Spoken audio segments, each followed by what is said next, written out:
recording, so please make sure you click OK when you see the recording prompt. And so welcome to today's session, What is Plagiarism and How Do I Know If I've Done It? My name is Dr. Heidi Marshall. I'm going to be taking you through today's webinar. It's a pretty small group today, so I do encourage you, if you have questions throughout, feel free to unmute yourself and ask that question aloud. Use the chat box as well. I do want to make sure that you leave today's session with any questions you have about plagiarism, how to make sure you're avoiding plagiarism and maintaining academic integrity in your course assignments and discussion posts and so forth. So please do ask questions and engage. Our webinar today is in 3 parts. The first one, I'm just going to cover probably information that many of you either here or watching already know, is why should I care, right? It seems pretty self-explanatory that we should care.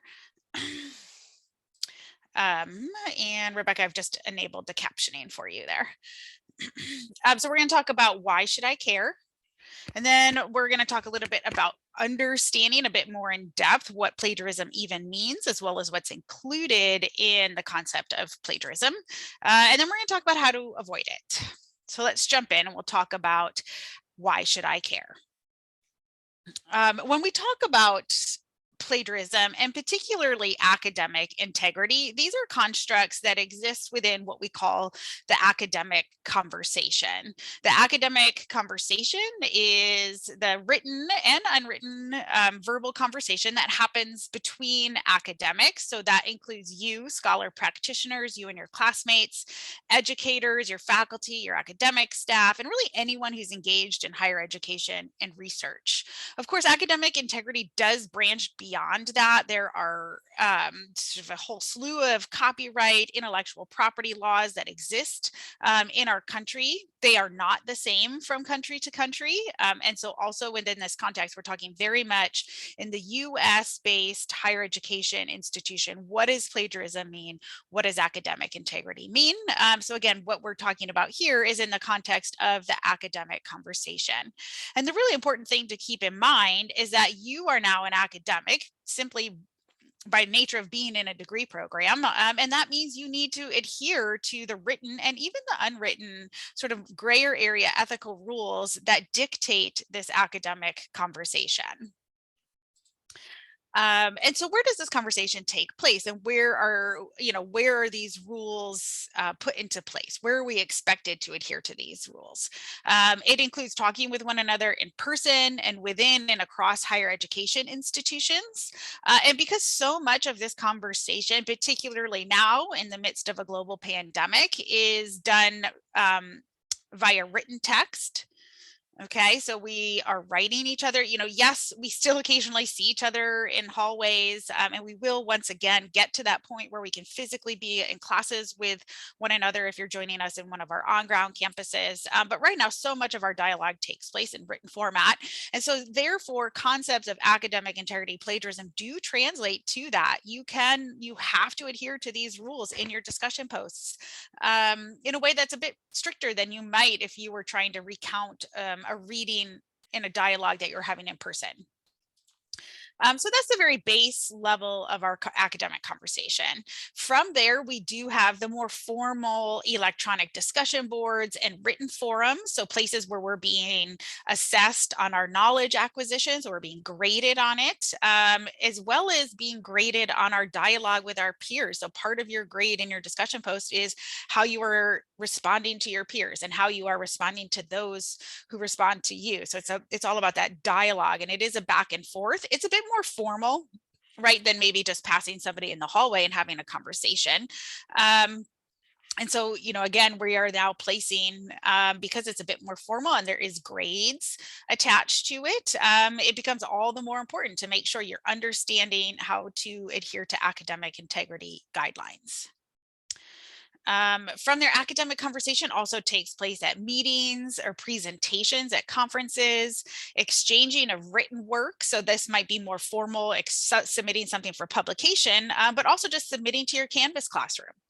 Right, you're exchanging written work, you're providing written work to a faculty member who's then going to assess its quality. They're going to assess whether or not you've achieved the stated learning outcomes from that. And when we exchange written work, we also participate in what's called a peer review process often. This can be informal in the classroom. For example, I see a couple folks here from my ENG 200 course, and at week 4, we're going to be exchanging written work with one another. There'll be a peer review assignment.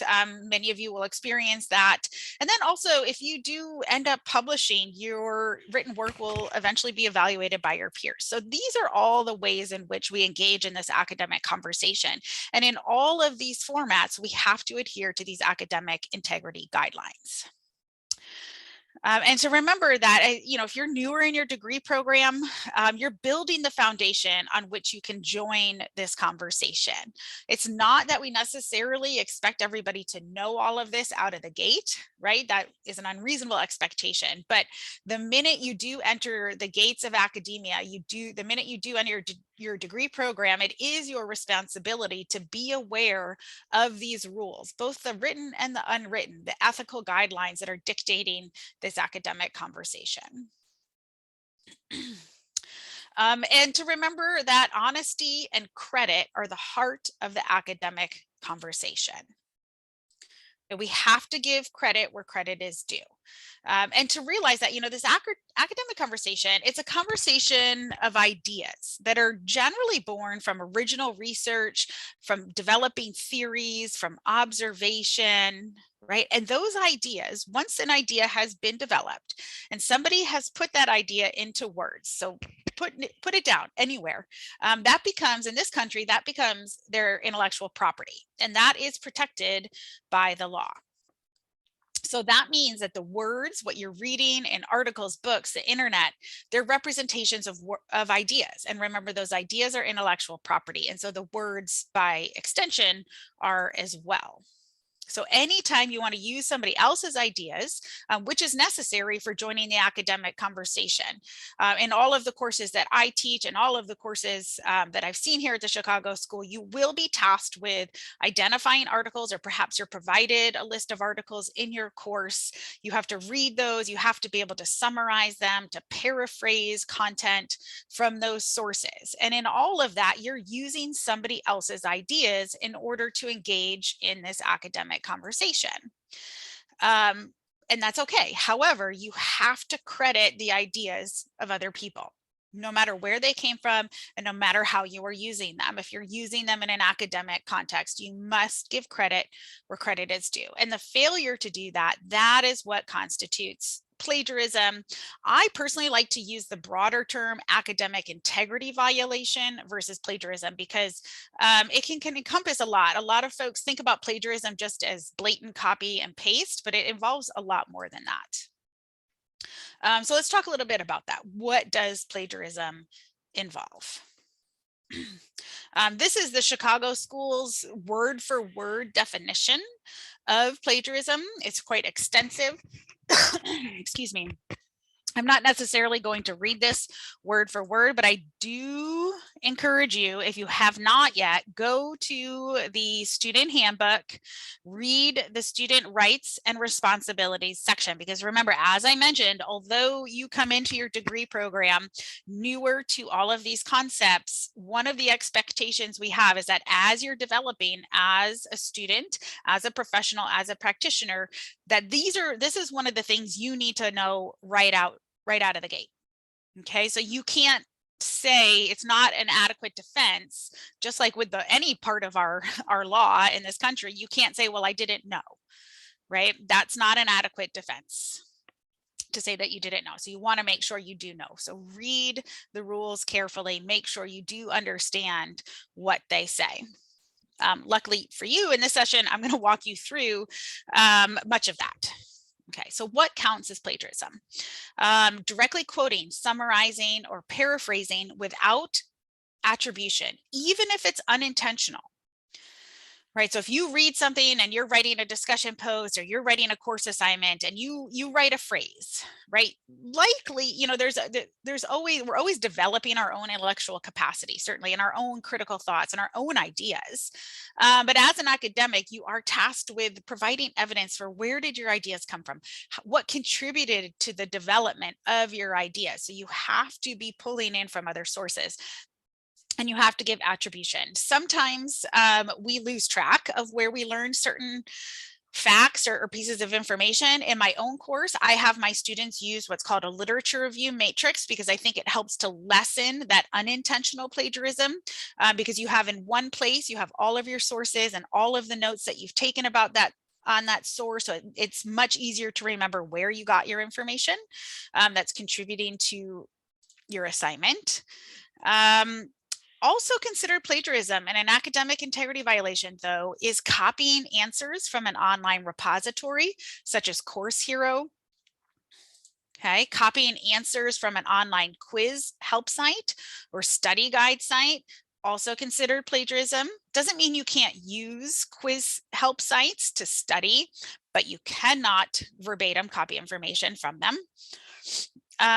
You cannot use course material that was originally produced by someone else, even if you've paid for it.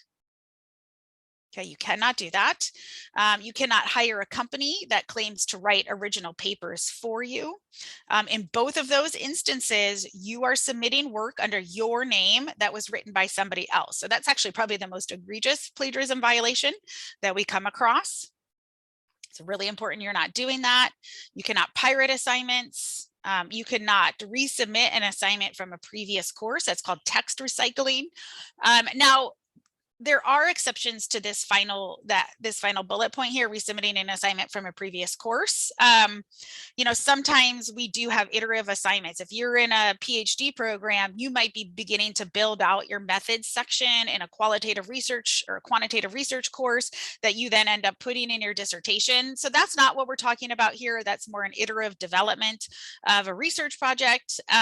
But you always want to make sure your instructors are aware if you are recycling that text. And by and large, every course here at the Chicago School has pretty strict rules about not being able to use previous coursework. If you believe strongly that you are able to, then make sure you talk with your faculty member about that before doing it. And also false or inaccurate attribution. So even if you have a citation, if that citation isn't accurate, or if you're misrepresenting the content that you're citing, that is also considered an academic integrity violation.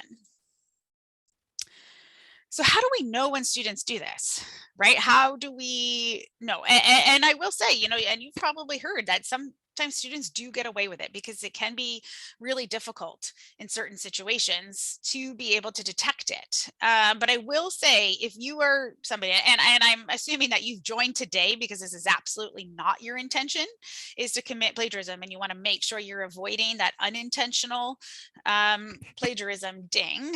In the very, very rare case somebody is trying to do this intentionally, it can be notoriously difficult to detect. However, when it is detected, it makes it that much worse because then we know that it was done on purpose, right? And that intentional, that purposeful academic integrity violation is what's going to carry the harshest consequences. So how do we detect it? Certainly through TurnItIn, right? Almost all of your assignments are going through TurnItIn in your courses. But then also, because Turnitin isn't perfect, your faculty are versed in investigation, right? So if something sparks a feeling that this is not quite right, whether it's the writing style has changed drastically from one assignment to another, or from one paragraph to another, or we see that two students in the same class have submitted something that's almost identical, even if it's not flagged by Turnitin, there are a number of steps that faculty take when they have that suspicion, and they begin to then investigate a bit further. But let's talk about that first one, understanding the Turnitin similarity index. And again, please feel free to unmute or put questions in the chat box if you have any as we go. Okay, so to remember that percentage that you see, it's not a score. And I really discourage you to from thinking about it as a score, because it's actually relatively meaningless if you think about it in that way. What it is a similarity index. Okay, it's also not an indicator of plagiarism. That's another common misconception, is that that percentage doesn't indicate plagiarism. Okay, it indicates similarity. Okay, it is a match report for text strings. Okay, so all TurnItIn is doing is looking for strings of text that are identical to strings of text in other sources in the TurnItIn database.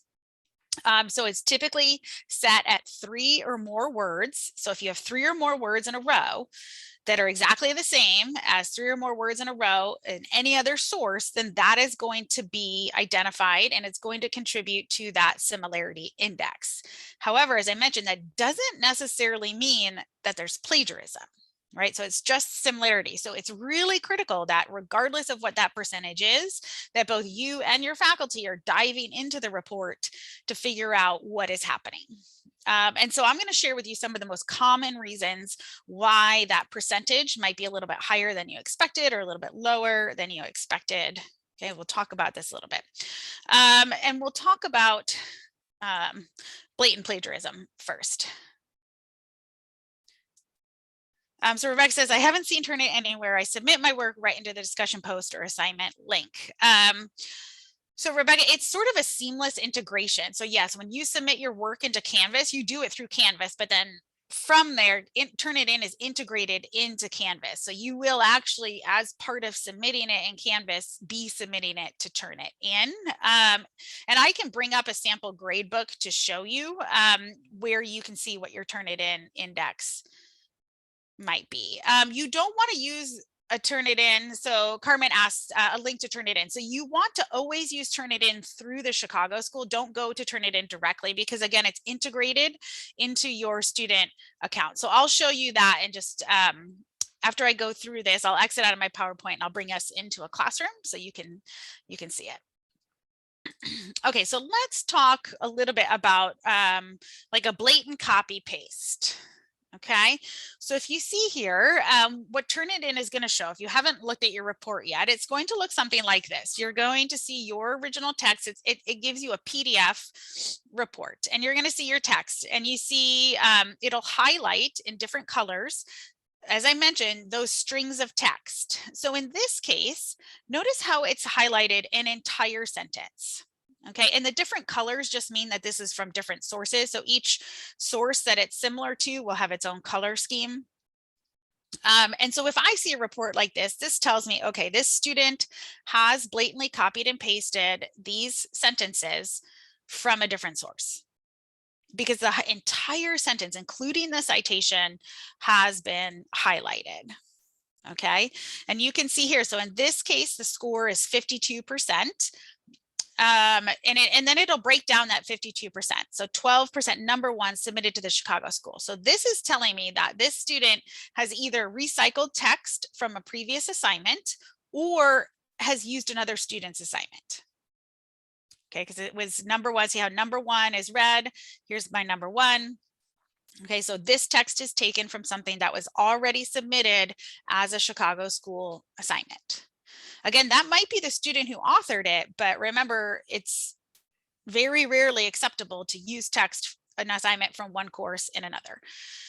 This green one, number 11, submitted. So again, here's text from a paper that is not the student's. Okay, so this would be considered plagiarism. So if I were the instructor, I would have to go back and say, typically the policy is that I'm going to give you a 0 on the assignment. However, I'm going to give you the opportunity to rewrite it. I want you to look at your TurnItIn report. I want you to identify, why it was you had similarity. Did you blatantly copy and paste? Did you do this inadvertently? And to address those concerns. And then when the paper is resubmitted, if it has addressed all of the concerns, I would then grade it as I normally would. So there's almost always that opportunity for students to learn. So don't panic if this does happen to you. Don't panic, right? So the opportunity again is there to learn from it, to learn how to read that TurnItIn report and make sure it doesn't happen again. So you cannot, so just to reiterate, and I know this is sort of the most common form of plagiarism and the one that people most understand, is that you can't copy and paste text from somebody else's work and represent it as your own. However, less common, or also very common, but sort of less easy for students to identify, is improper citation or quotation. Okay, so this one, number one, is flagged. So see, it's just a brief selection, right? Within Reconstruction and its benefits, W.E.B. Du Bois says. So what's happening here, the reason that Turnitin has flagged this, one is because it's a string of words that is similar, right? The title of the book, the author, so these are all strings of words.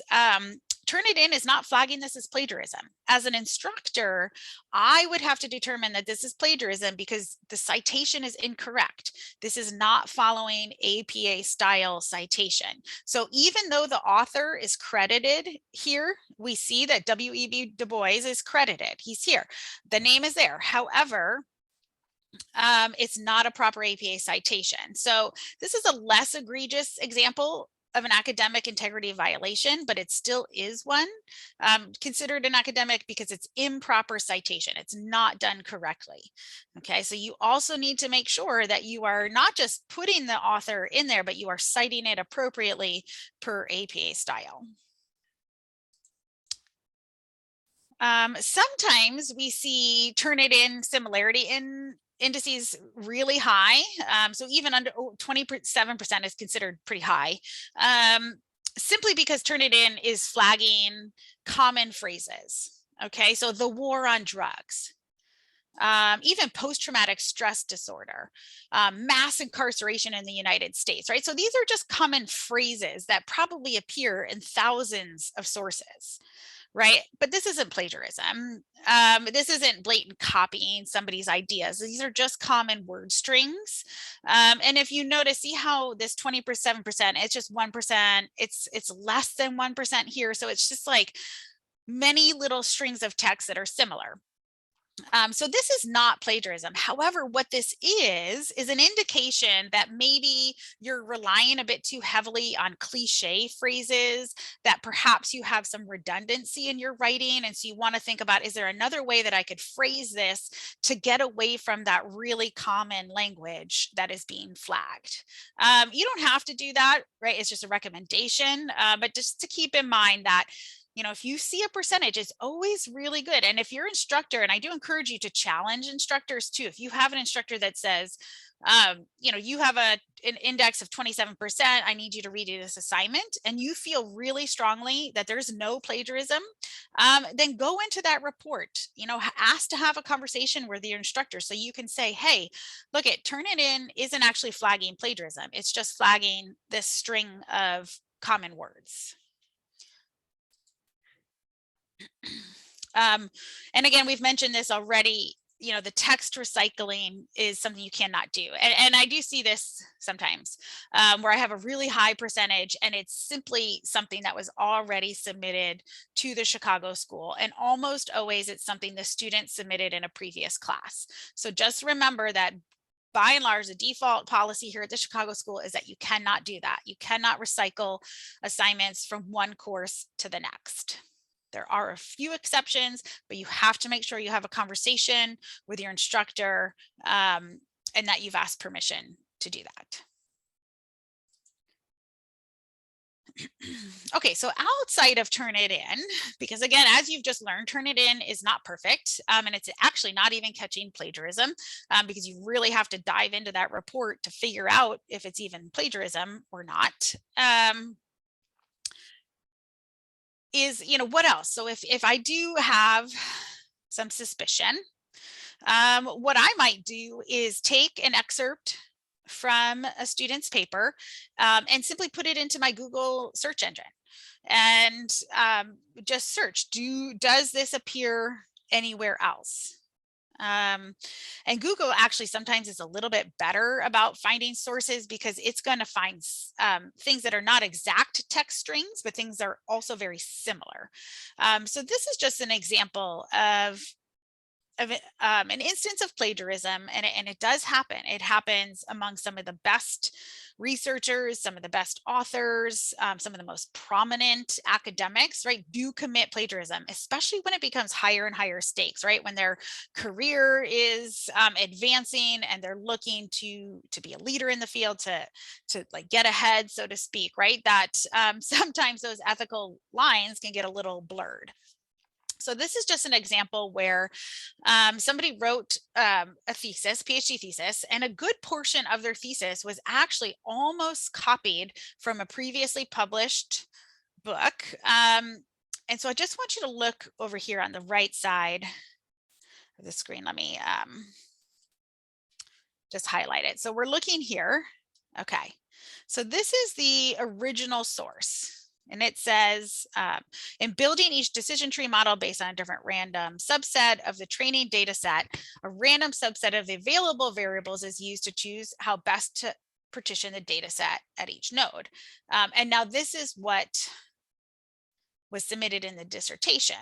In the construction of each decision tree model, an individual random subset of the training data set uses a random subset of the presented variables to decide where to partition the data set in each mode.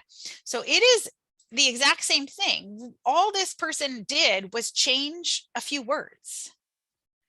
Okay, so, and that's okay. So you can do that. However, what is missing is a citation to the original source, right? So this person changed a few words, kind of put it in his own sentence structure, however, failed to give attribution to where that concept came from. And so that is a violation. So even if you are, paraphrasing, changing things up, remember, it's the ideas that are the intellectual property. And so those ideas must have attribution. And this is something that would not be flagged in TurnItIn because the text, there's no string of text that's identical. However, it's still stealing somebody else's idea. All right, and again, this is plagiarism. So false attribution. This is something that would not be flagged in TurnItIn. TurnItIn is not sophisticated enough to catch this. So take this excerpt, for example. So I have a direct quote, and then the attribution is to announcement 1991. So often as a faculty member, if I'm reading a paper, whether it's, an undergrad paper or a dissertation, we do our due diligence. I will look at the reference list. I will look at the title of a source. If you're citing a source, I will look at the title of the source. Sometimes I'll even go open that article to make sure that you are accurately representing the ideas of that author or those authors. Okay. And if I see that and I open that source and I realize it has nothing to do with what you're talking about, or if you've misrepresented the information, even accidentally, that is an academic integrity violation. Again, it doesn't appear as in your similarity index, so TurnItIn cannot catch this, right? This is something that instructors have to check manually, but this is a pretty egregious academic integrity violation because it's showing sort of blatant disregard to accurately representing the ideas of other people, and disregard for actually to giving credit to who should have credit. You've given it to somebody else. And again, this is plagiarism.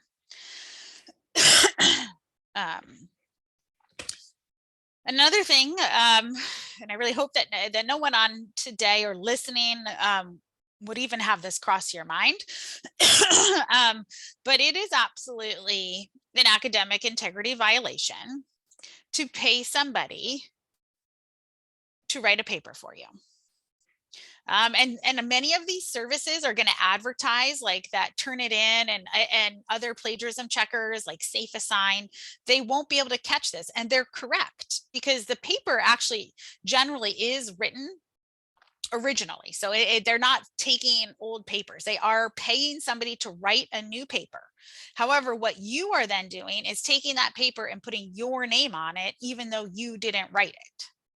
And that is a major academic integrity violation. I mean, that is definitely grounds, I think, for some serious action on the part of your department if they catch you doing this. Okay, so, and again, but it's not something that's going to be flagged, you know, in our quote unquote plagiarism checker. So, you know, this is also though where part of our ethical responsibility as students come in, right? If you really want to be taken seriously in this academic, not just in the academic conversation, but in the real world, in your professional world, and you have something like this as a red flag or, you know, a mark on your quote unquote record, your reputation, you just really want to think really seriously, right? Like, what is worse, getting a bad grade on an assignment or being caught for stealing or being caught for misrepresenting yourself and your work? I'd say the latter is always worse. We do also often catch students who are copying and pasting from online flashcards, websites like Quizlet, right? And that is often caught by TurnItIn. However, we don't use TurnItIn for discussion posts and for quizzes that are housed in Canvas. So this would have to be a manual entry into TurnItIn. However, instructors do this. If they suspect that you've copied an answer, they will investigate it. They will look it up. And again, it would be identifiable if that particular assignment went through TurnItIn, but not all of these assignments, very few quizzes that are built in Canvas are going through TurnItIn. But that doesn't mean your instructor isn't checking. Also, sites like CourseHero, which is a place where somebody who took your course previously could go and upload all of the papers they wrote and then sell them. So you can buy them, pay a subscription, and to be able to download somebody else's work. We will find that, right? If we suspect plagiarism, and this often is identifiable in TurnItIn because it's something that a written assignment that's being sent in.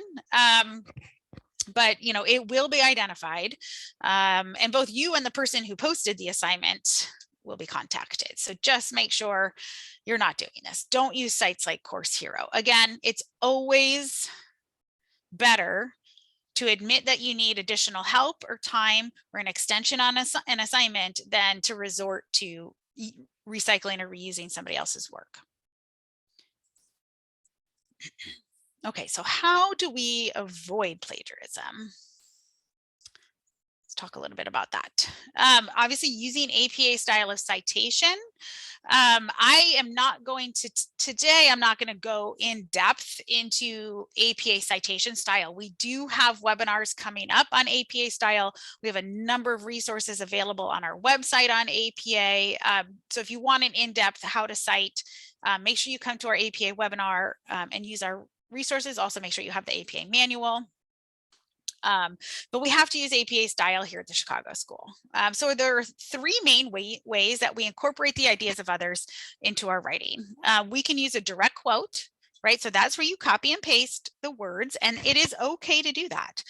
But you have to put it in quotation marks, and you have to have a citation. That citation has to be accurate. You might also summarize. Summarizing is a really faithful sort of reproduction in your own words of what an original author said. But even though you've put it in your own words, remember, it's not your idea. So you still have to cite it.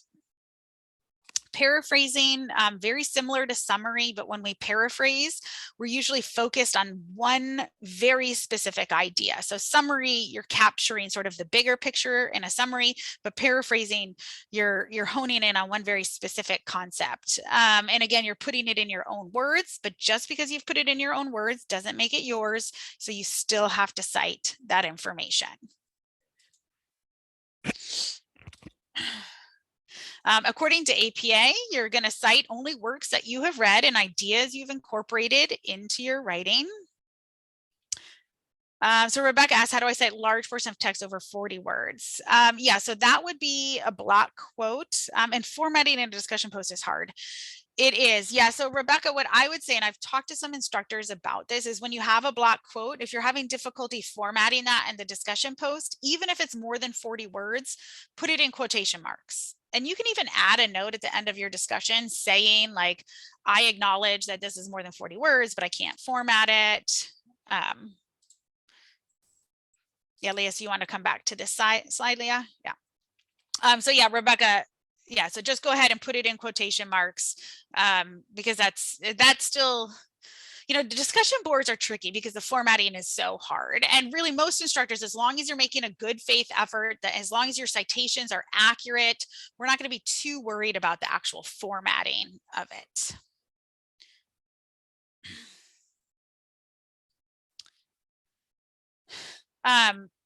So just to reiterate, every source that you cite in your paper has to appear on your reference list and vice versa. And you can only cite sources that you've actually read. Okay. And please do come to the APA webinar because we'll go into that in more depth, certainly.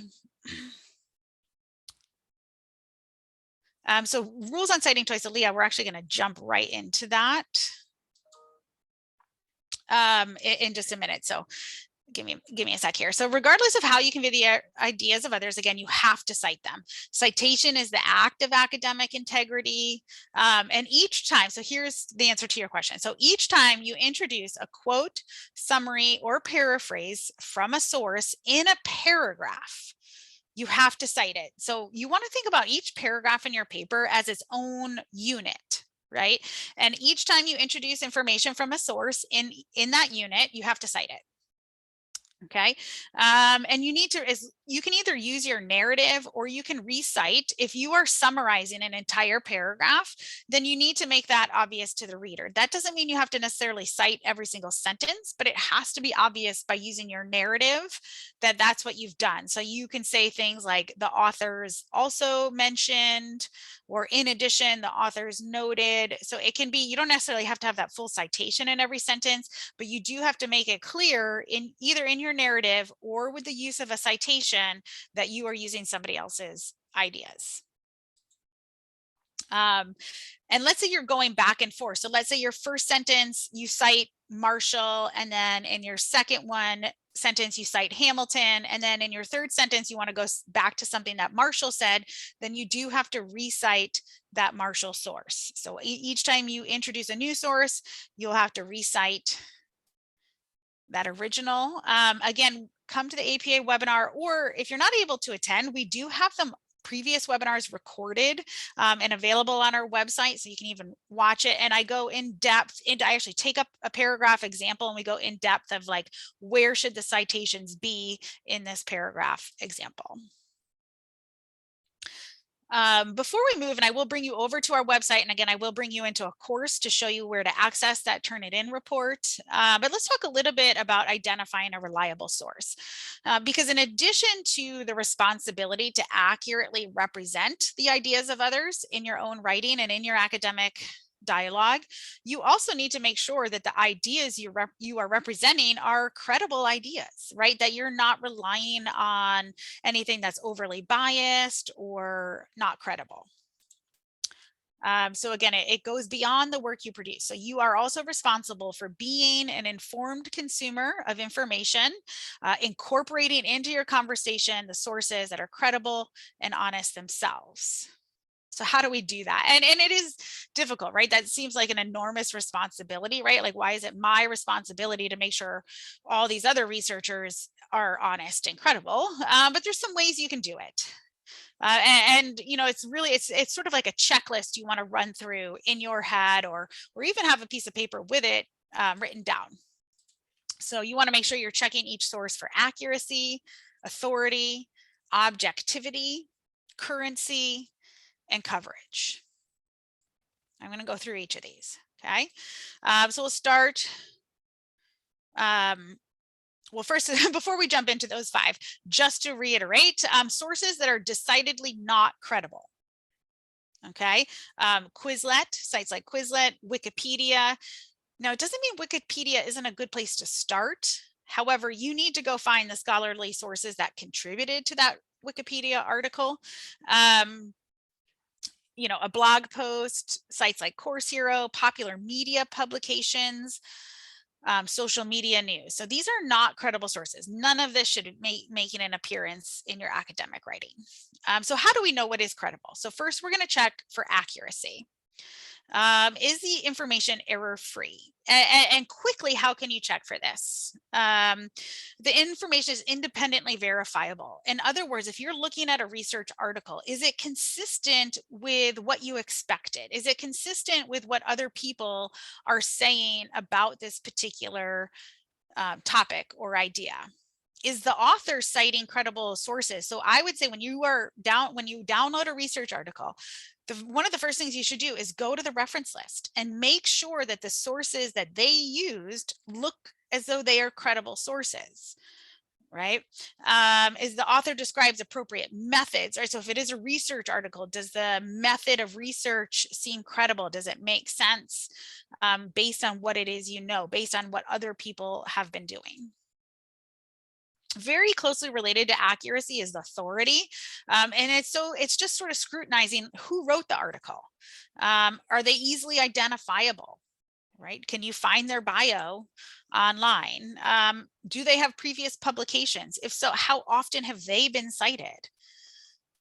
Do they belong to professional society? So this is not to say that you need to do an extensive Google search of every author of every article that you read. However, if you have a suspicion, right, that you're like, I'm not quite sure if this is a credible source or not, this is one place to start, is look at who authored the source.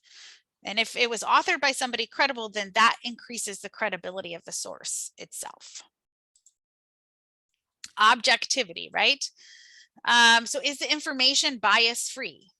Making sure that the document is not advertising or marketing, that the author isn't devoted to a single political or ideological position.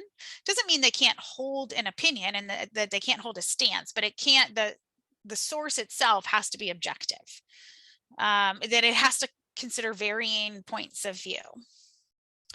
Also consider audience, right? So if you're writing an academic paper, generally your credible sources are written for an academic audience. And that the tone and the style are bias free, right? That we're not seeing a lot of biased language come in, that there aren't prejudices coming in into that article from the author. Then currency, so this refers to time, that it's current. The information you're looking at is as up to date as you can find on that particular topic. All right, and sometimes we're looking at what's called seminal research. So if you're researching a theory, you might be looking at something from the early 1900s, mid 1900s. So, and that's okay. But then you also want to make sure you're looking at it in context, right? Are people still using this theory even though it was developed 50, 75 years ago? And then coverage as well. So a lot of research articles are very specific. They have a very narrow focus. But as much as possible, does it go into enough level of detail to substantiate the conclusions? Are there relevant topics covered in it? Links to other sources. So who are they citing? What are they citing? Are they pulling on enough sources themselves to be able to credibly support their ideas? Okay, so again, it's a checklist of just ensuring that your sources are credible. By and large, if you're using the Chicago School Library and your searches are limited to the databases we subscribe to, that you're checking, that you want all of your sources to be peer reviewed and so forth, then you are by and large, by default, going to be reading credible sources, right? So you don't necessarily need to be going through these 5 checks for things that you're getting from the library. As long as you've put in the right selections there. And if you're uncertain how to do that, please meet with one of the librarians. They're wonderful. They will show you how to do that. They actually have a number of webinars coming up this semester as well on how to do library searches. But really, especially if you're using the general internet, your Google search engine to find sources, this checklist is really critical to making sure that the sources you're pulling in are credible sources. All right, questions? Now I'm going to pause. So what I'm going to do is I'm going to pull up a classroom, and actually I'll just pull up.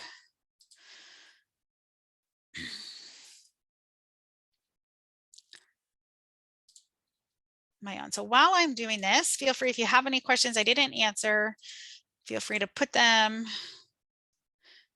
in the chat. Yep, Rebecca, I'll get send you the link to where you can find all of our recorded webinars.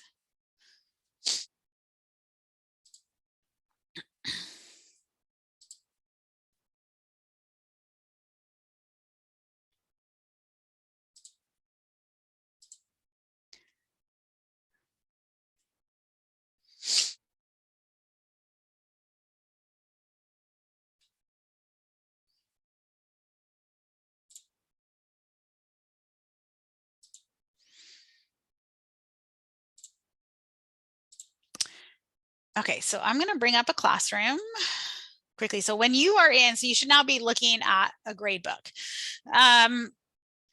So in this, when you are looking at your grade book, you will see on this very right-hand side a little flag.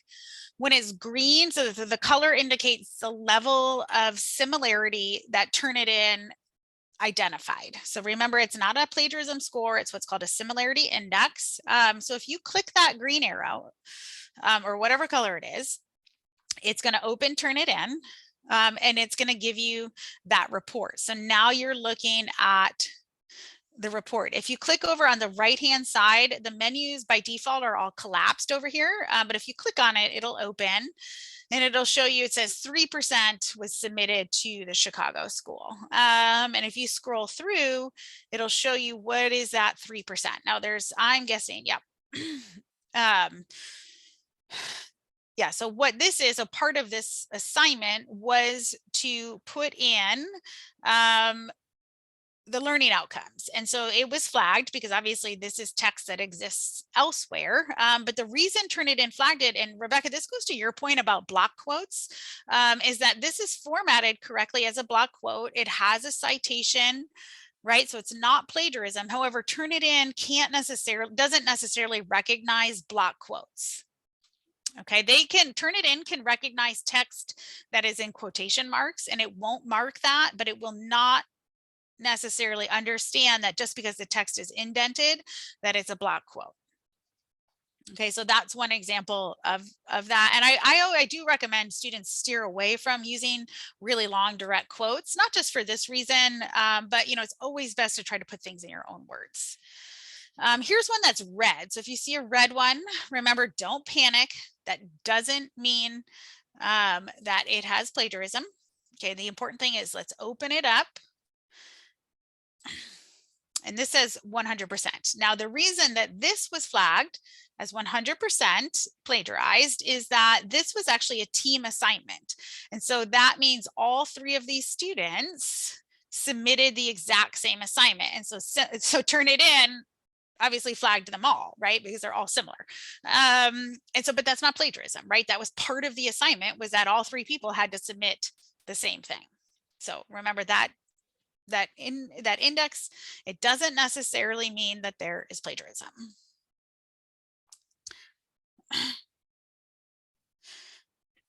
So Rebecca, you asked, what is the best citation storage platform? Okay, so I'm going to exit out. Any questions before I get to Rebecca's question?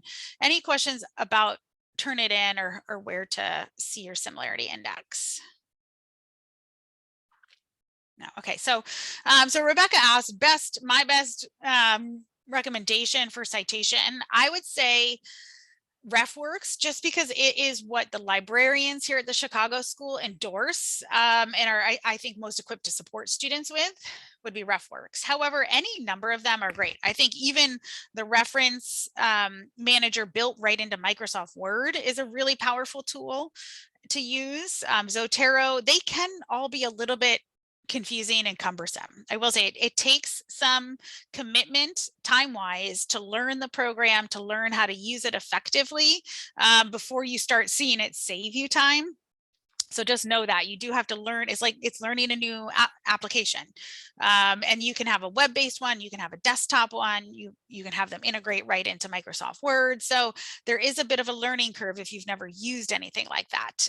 But that is definitely the library's area of expertise. So if you want to use a reference manager, and I do strongly recommend you do, I know that the library has a reference management webinar coming up, but they're also always willing to meet with you one-on-one to talk about that. So I recommend, Rebecca, reach out to the librarians and get something set up, and they can walk you through how to use those sources. And finally, I'm gonna bring us back here. So I do want to show you where to access all of our webinar recordings. So this is just the community site. Come to Writing Resources, come to the Online Writing Center. And then on the right-hand side, you see Writing Center Events. So this has our webinar calendar, but then underneath, if you scroll down, you can view recorded webinars here. So we're going to have, so we used to do our webinars on GoToMeeting, but this is on Zoom. So you'll also see very soon, you'll see another link here to our Zoom recordings. But this session, the APA session I mentioned, those are all recorded and available here. So for example, it says APA overview, citations, references, style tips. That is a current APA webinar. So if you click that, you can watch that recording. It's the same session that I'm going to be doing in a couple of weeks as well. So I'm going to pop this into the chat here for you.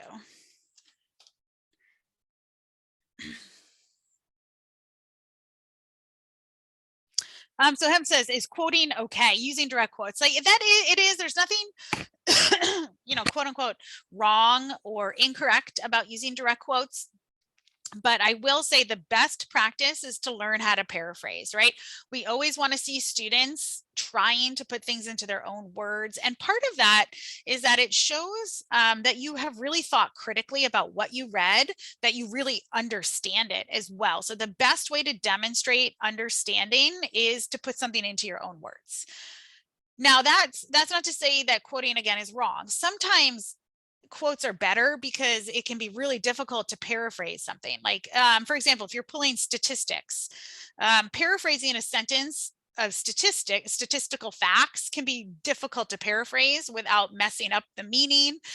So in that case, you know, a direct quote would probably be the best option. So it's really just using your judgment, right? If you're capable of putting it into your own words, then that should always be your default. But again, as you mentioned, it has to be cited.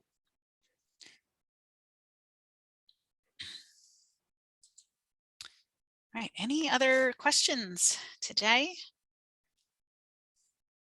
Great, well, thank you all for joining. Again, feel free to reach out to me directly or to the Online Writing Center at the chicagoschool.edu if you have questions, and I hope to see you at an upcoming webinar. All right, have a great day. Hey, I have a question really quick. Sure, no problem. I thought I would just shoot out there. I sent something into the writing lab and I haven't heard anything back yet. What's the time frame on those? It's 48 hours from the appointment day. When was your appointment? Yesterday morning at 10. Okay, so you should hear by today or by tomorrow morning at the very latest, likely today, but I'll double check, Rebecca, that your tutor's working on it and we'll let you know. Oh, sweet. Okay, great. Thank you. Okay, yep. Bye-bye.